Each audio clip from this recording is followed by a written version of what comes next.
আমি মনে করি উনি স্বরাষ্ট্রমন্ত্রী হওয়ার যোগ্য না। উনি বাংলাদেশে কোনো মন্ত্রী হওয়ার যোগ্য না, এমপি হওয়ার যোগ্য না।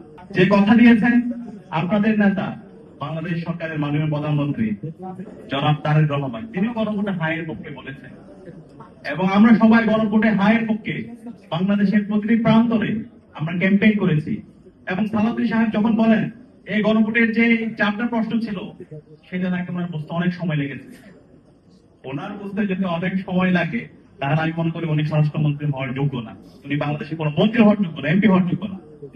বাংলাদেশের একজন কৃষককে জিজ্ঞেস করেন, সে কিন্তু গণভোটের যে 4টা প্রশ্ন আছে সে বুঝেছে।